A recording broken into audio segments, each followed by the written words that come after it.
So figuring out how to make a show this week has actually been very hard because as I try to talk about other things in the world, it feels like we have this crazy man at the gate shaking them, yelling pure insanity at times, and also that man, technically until January 20th, is still President of the United States. You just have lie after lie after lie. Some he doesn't even sprinkle in truth anymore, just pure lunacy. And so I think a lot of people trying to cover and comment on the news responsibly go, do we give any of that craziness any oxygen, more oxygen than it really deserves, and talk about other things? Or is it still incredibly important to talk about, provide more context, debunk the lies that are being kind of thrown out there still? Because no matter what happens from here to January 20th, trust in democracy, trust in reality is being permanently damaged. Especially at a time where more people feel more unreachable than ever, and it's impossible to keep up with the number of lies. So you have to kind of pick and choose what you go after. Because you enter this situation where no matter how many things you debunk, they still go, well, what about? Even though the list of things that have been debunked, the list just goes on and on. So know that at times is what I struggle with when choosing kind of what to cover or how often to cover things. I'm not worried about people that maybe watched the show a year ago going, you're biased, because I'm not going to treat something as valid or as an equally equivalent argument when it is a bad faith argument or a lie or completely misleading. And so with all that said, where I want to start today is by talking about the nation's top election security official, Chris Krebs, or I guess rather the nation's former top election security official. And I say former because yesterday on Twitter we saw President Trump firing Krebs from his position as director of the Cybersecurity and Infrastructure Security Agency, aka CISA, which sounds like the sassiest of government agencies. I believe their agency motto is, hey CISA, soul no, that's stupid. But more specifically, CISA is an agency under the Homeland Security umbrella that Trump himself signed into law back in 2018. Now, as far as why Krebs was fired, Trump seemed to indicate that it was based on a recent statement that he made. As far as that statement goes, look, CISA has consistently been very clear that there has been no evidence of widespread voter fraud in this past election. For example, they even created a rumor control page that debunked a number of election fraud claims, and just last week, a committee made up of officials from CISA called the election, quote, the most secure in election history, adding, there is no evidence that any voting system deleted or lost votes, changed votes, or was in any way compromised. We even saw yesterday morning Krebs himself again hammering that message home, saying, on allegations that election systems were manipulated, 59 election security experts all agree, in every case of which we are aware, these claims either have been unsubstantiated or are technically incoherent. Hashtag Protect 2020. A statement that, shocker, Delusional Don was not a fan of, calling it highly inaccurate. With Trump again going on to baselessly claim that there were massive improprieties and fraud, and then reciting off a list of his favorite hits, saying that dead people voted, that poll watchers weren't allowed into polling locations, that glitches in voting machines changed Trump votes to Biden votes. Also, regarding Krebs, him being fired, that wasn't a massive blindside, that was something that he saw coming. Or the same day that CISA statement went out, Reuters even reported that Krebs expected to be fired by Trump for debunking his whole election fraud conspiracy. Also, regarding that expectation, last week you had an unnamed DHS official telling NPR that Krebs' firing would rock CISA, saying of him, Chris has earned the trust of staff all across the agency. He's easily been the most competent and able of any political appointee I've worked with. With that opinion seemingly echoed by numerous members of Congress. Yesterday evening, for example, we saw Senator Elizabeth Warren saying, Christopher Krebs got fired because he did his job to protect our elections and stood up to Trump's conspiracy theories. This is a disgusting abuse of power by a weak and desperate president who undermines our democracy and national security. It also wasn't just Democrats who had Krebs being heavily praised by Republicans, including Senator Ben Sasse, who said Chris Krebs did a really good job, as state election officials all across the nation will tell you, and he obviously should not be fired. You also had Senator John Cornyn saying that this just adds to the confusion and chaos, Senator Mitt Romney calling it a terrible mistake. And I mean, part of the reason that Krebs is so highly respected here is because in his role, he was intensely nonpartisan. And on top of that, CISA has been widely credited with helping to ensure that the 2020 election was free of foreign interference. And actually, following his firing, we saw Krebs himself responding on Twitter saying, honored to serve, we did it right, defend today, secure tomorrow. Also telling NBC News that he's proud of the work he did at CISA, with another source telling the outlet that Krebs didn't actually find out that he had been fired until he saw Trump's tweet, and adding that it was upsetting for him because he took his work seriously. Now, with all that said, as far as what happens next within CISA, Krebs' role would normally fall to his deputy, Matthew Travis, except last night, acting DHS Secretary Chad Wolf reportedly called Travis and told him that the White House had overruled CISA CISA's line of succession, which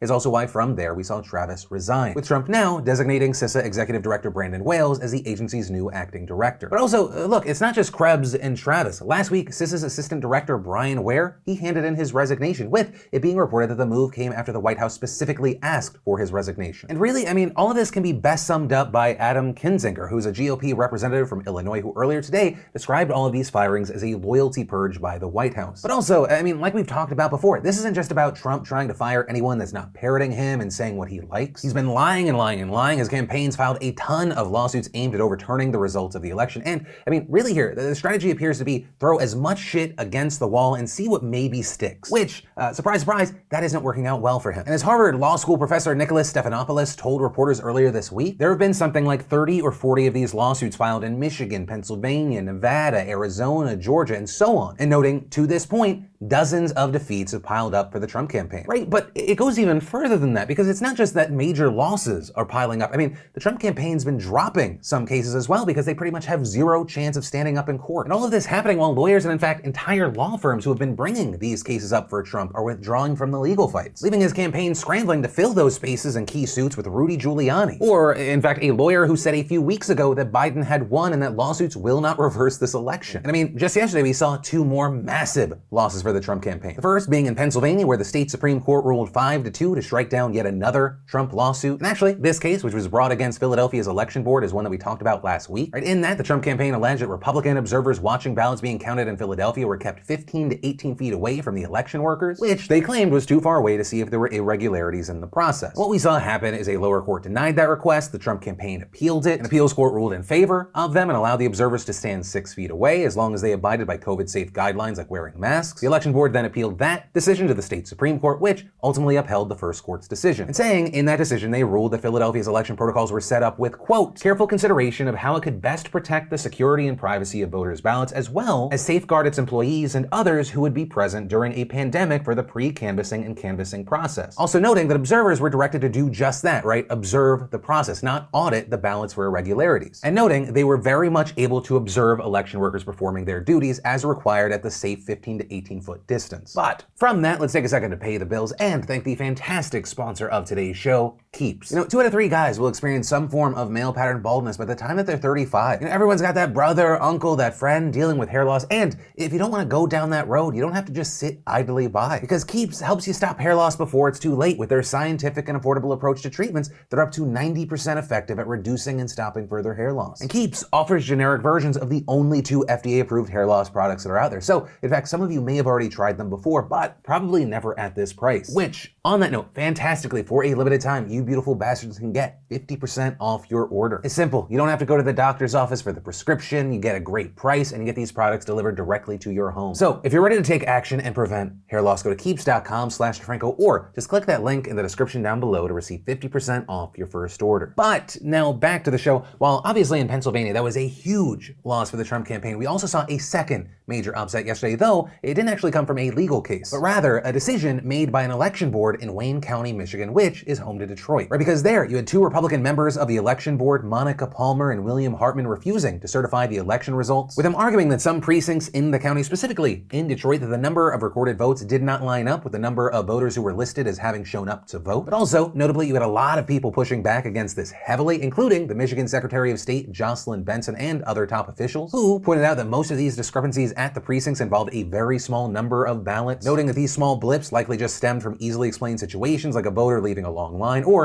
an absentee ballot kicked out of a tabulator because a voter decided to cast their ballot in person, with Benson, who agreed to a comprehensive audit of the Detroit precinct, specifically saying all the evidence they currently have shows that the election had been run cleanly, that there was no evidence of fraud, and that these issues were just due to clerical errors, adding that it was irresponsible for the Republicans to refuse to verify these legal votes because of such a minor thing. And that was also echoed by other voters, activists, and community members, with many pointing to the fact that Monica Palmer even argued at one point that the results should be certified in one of the predominantly white suburbs outside of Detroit, even though it actually had an even bigger variance in ballots cast to voters who turned out. This including Ned Stabler, the chief executive of TechTown, which is a high-tech business incubator in Detroit, who really went in on these 2 in a now viral video. We also know that the Secretary of State and the Attorney General have already tweeted out that your legal arguments are rubbish and you're going to lose when it comes to court. So we're not worried about that.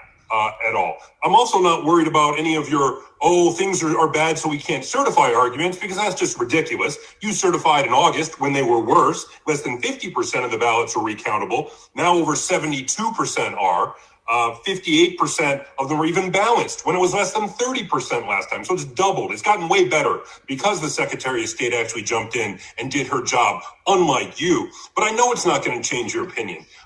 You talked about not certifying Detroit, even though you acknowledged that Livonia, a city, by the way, I know you know is 95% white, had bigger variances than Detroit, which is 80% black. We understand, and you've now added your name. So I'm not going to try to change your mind. I just want to let you know that the Trump stink, the stain of racism that you, William Hartman, and Monica Palmer have just covered yourself in, is going to follow you throughout history. Your grandchildren are going to think of you like Bull Connor or George Wallace. Monica Palmer and William Hartman will forever be known in southeastern Michigan as two racists who did something so unprecedented that they disenfranchised hundreds of thousands of black voters in the city of Detroit because they were ordered to.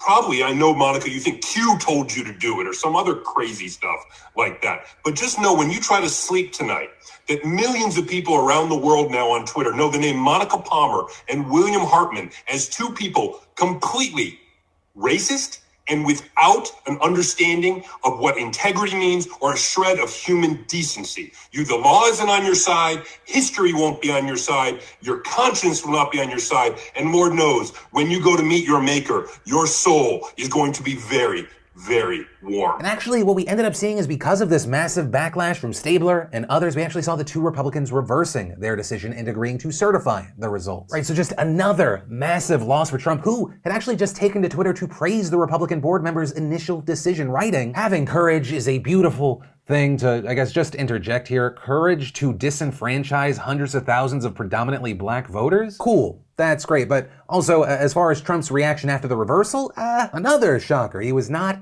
happy, with Trump taking to Twitter this morning to lash out at both Michigan and Pennsylvania in a series of highly repetitive tweets that were pretty much all flagged by Twitter. Tweets that, in my opinion, sound more like a man who is in a padded room than the person who should be in the highest office in the land. Right? Tweeting out multiple posts claiming that he won Michigan, falsely claiming that there were more votes than people. Also posting about the Pennsylvania Supreme Court decision and claiming that poll workers weren't even let into the building in Pennsylvania, which not only is false, but doesn't even make any sense. Because their whole argument in that actual lawsuit is that they were in the building, but they just weren't allowed close enough. And then, of course, just going for the classic from the most stable man in the world, claiming with no context, also no validity, "and I won the election." Voter fraud all over the country. Right, but with all of that said, let's start winding down. Let's bring it back around. I mean, obviously these losses are taking a toll on the president. His legal strategy, if you can even call it that, is headed into a tailspin. Meanwhile, even as those close to his campaign have reportedly been privately acknowledging to reporters that there is very little evidence to support his claims, multiple people close to the president have also anonymously told numerous outlets that Rudy Giuliani has encouraged Trump not only to believe a number of conspiracy theories about voting irregularities, but also that the other people around him have been lying about his chances of winning these legal battles. But I mean, all you have to do is look at the absolute catastrophe yesterday that was Giuliani's first time appearing before a judge on Trump's behalf. Also, the first time appearing before a court in decades, period. And to use, I guess, the technical term here, he made a complete ass out of himself. But at the same time that Pennsylvania's highest court made that ruling, Giuliani had just finished his opening arguments in a federal court elsewhere in the state. And the case that Giuliani was making there, though at times he appeared to be confused as to which of the many lawsuits he was talking about, was narrowly focused on whether election officials in Pennsylvania should have given voters the ability to fix issues with their mail-in ballots after submitting them. Some counties in the state allowed voters to fix the issues, others did not, and so the Trump campaign was arguing that that was unconstitutional and were attempting to block Pennsylvania's Secretary of State from certifying the election results. Or, I guess what I should say is that was what they were supposed to be arguing. Instead, what was seen yesterday was Rudy Giuliani making some wildly baseless claims totally unrelated to the lawsuit. Saying, with of course literally no evidence, that there was a massive conspiracy behind Biden's victory, saying it's a widespread nationwide voter fraud. Also accusing local election officials of being part of what he called a little mafia and preventing Republican observers from watching the ballot counts. This, despite the fact that the same lawsuit Giuliani was arguing had previously made that same claim, but